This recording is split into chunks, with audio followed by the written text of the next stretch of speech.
ഇൻസ്റ്റൻ്റായിട്ട് ഉണ്ടാക്കാൻ പറ്റിയിട്ടുള്ള ഒരു നെയ്യപ്പത്തിൻ്റെ റെസിപ്പിയാണെന്ന് ഞാൻ കാണിക്കാൻ പോകുന്നത്.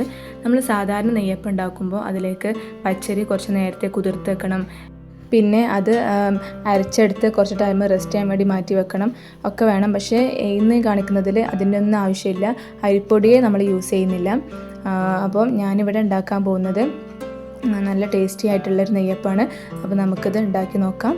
അതിന് വേണ്ടിയിട്ട് ഞാൻ 4 ശർക്കരയാണ് എടുത്തിട്ടുള്ളത്. അപ്പോൾ ആ ശർക്കര കവർ ചെയ്യുന്ന രീതിയിൽ 1/2 കപ്പ് വെള്ളം ഒഴിച്ച് കൊടുക്കുക. ഇപ്പോൾ ഇത് നന്നായിട്ട് മെൽറ്റായി വന്നിട്ടുണ്ട്. ഇപ്പോൾ ഇതിൻ്റെ ചൂടൊക്കെ ആറിയിട്ടുണ്ട്.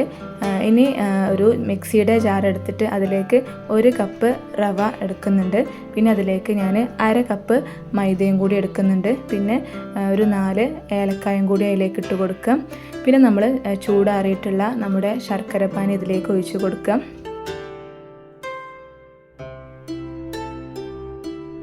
ഇനി ഇതൊന്ന് ഒരു സ്പൂൺ ഉപയോഗിച്ചിട്ടൊന്ന് മിക്സ് ചെയ്ത് കൊടുക്കുക.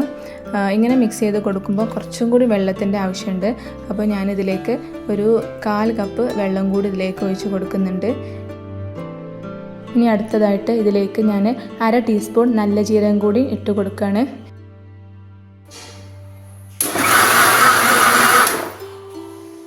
ഇത് മിക്സിയിലിട്ടിട്ട് ജസ്റ്റ് ഒന്ന് അരച്ചെടുത്താൽ മതി, ഒരുപാട് ടൈം അരച്ചെടുക്കേണ്ട ആവശ്യമില്ല. അതുകൊണ്ട് തന്നെ നല്ല ജീരകമൊന്നും കറക്റ്റിന് അരിഞ്ഞ് കിട്ടിയിട്ടുണ്ട്, ഒരുപാട് അരിഞ്ഞു പോയിട്ടില്ല. ഇപ്പോൾ ഇത് ഞാൻ കുറച്ചൊരു കട്ടി കൂടുതലായിരുന്നു, അപ്പോൾ ഞാനിത് കുറച്ച് വെള്ളം ഒഴിച്ചിട്ട് ഇതൊന്ന് ലൂസാക്കി എടുക്കുന്നുണ്ട്. ഇനി ടേസ്റ്റ് ബാലൻസ് ചെയ്യാൻ വേണ്ടിയിട്ട് ഞാനിതിലേക്ക് ഒരു 1/4 ടീസ്പൂൺ ഉപ്പും കൂടി ഇട്ട് കൊടുക്കുന്നുണ്ട്. ഇപ്പോൾ ഇതാണ് ഇതിൻ്റെ കറക്റ്റ് കൺസിസ്റ്റൻസി എന്ന് പറഞ്ഞാൽ. ഇനി ഇത് ഒരുപാട് ടൈം ഇത് വെക്കേണ്ട ആവശ്യമില്ല, ഒരു 10 മിനിറ്റ് മാത്രം ഇതൊന്ന് നമുക്കൊന്ന് മൂടി വെക്കാം. ഇപ്പോൾ ഒരു 10-15 മിനിറ്റ് കഴിഞ്ഞിട്ടുണ്ട്. അപ്പോൾ ഇത് ഒന്നും കൂടി ഒന്ന് തിക്കായി വന്നിട്ടുണ്ട്. ഇതിലേക്ക് ഞാൻ 1/2 ടീസ്പൂൺ കരിഞ്ജീരകം കൂടി ഇട്ട് കൊടുക്കുന്നുണ്ട്. ഇനി ഒരു പാൻ അടുപ്പത്ത് വെച്ചിട്ട് അതിലേക്ക് 2 ടീസ്പൂണ് നെയ്യ് ഒഴിച്ച് കൊടുക്കുന്നുണ്ട്. ആ നെയ്യൊന്ന് ചൂടായി വരുമ്പോൾ അതിലേക്ക് കുറച്ച് തേങ്ങാക്കൊത്തും അതുപോലെ തന്നെ കാഷ്യൂ നട്ടും ഇട്ട് കൊടുക്കുന്നുണ്ട്. അപ്പോൾ കാഷ്യൂ നട്ട് കൂടുതലുണ്ടെങ്കിൽ ഇതിന് നല്ല ടേസ്റ്റാണ്. അപ്പോൾ ഞാൻ ഇതൊന്ന് ഫ്രൈ ചെയ്തെടുക്കുന്നുണ്ട്. ഇപ്പോൾ ഇത് ഫ്രൈ ആയി വന്നിട്ടുണ്ട്. അത് ഞാൻ ഇതിലേക്കൊന്ന് ഒഴിച്ചിട്ട് ഇത് ഫുള്ളായിട്ടൊന്ന് മിക്സ് ചെയ്തെടുക്കുകയാണ്.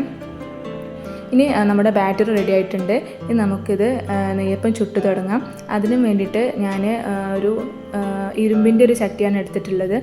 അപ്പോൾ നെയ്യപ്പം ചുടാൻ ഇങ്ങനെയുള്ള കുഴിയുള്ള ഇരുമ്പിൻ്റെ ചട്ടിയാണ് കേട്ടോ നല്ല ബെസ്റ്റ്. അപ്പോൾ ഇനി ഇത് ചൂടായി വന്നിട്ടുണ്ട്. അപ്പോൾ ചൂടായി വരുമ്പോൾ നല്ല ചൂടോടെ തന്നെ ഇതിലേക്ക് മാവ് ഒരു തവി തന്നെ ഒഴിച്ച് കൊടുക്കുന്നുണ്ട്.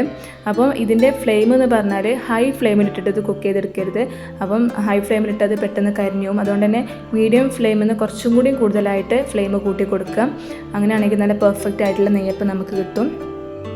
ഇനി ബാക്കിയുള്ളതെല്ലാം ഇതുപോലെ ചുട്ടെടുക്കാം. പിന്നെ ഞാനിവിടെ അപ്പക്കാരം യൂസ് ചെയ്തിട്ടില്ല. അപ്പോൾ അപ്പക്കാരം യൂസ് ചെയ്തിട്ടുണ്ടെങ്കിൽ നെയ്യപ്പം നല്ല പെർഫെക്റ്റ് ആയിട്ട് ഇതിനേക്കാളും സൂപ്പറായിട്ട് കിട്ടും. പക്ഷേ എൻ്റെ വീട്ടിലാർക്കും അപ്പക്കാരം ഇഷ്ടമില്ലാത്തതുകൊണ്ട് ഞാൻ അപ്പക്കാരം ഇതിലേക്ക് യൂസ് ചെയ്തിട്ടില്ല.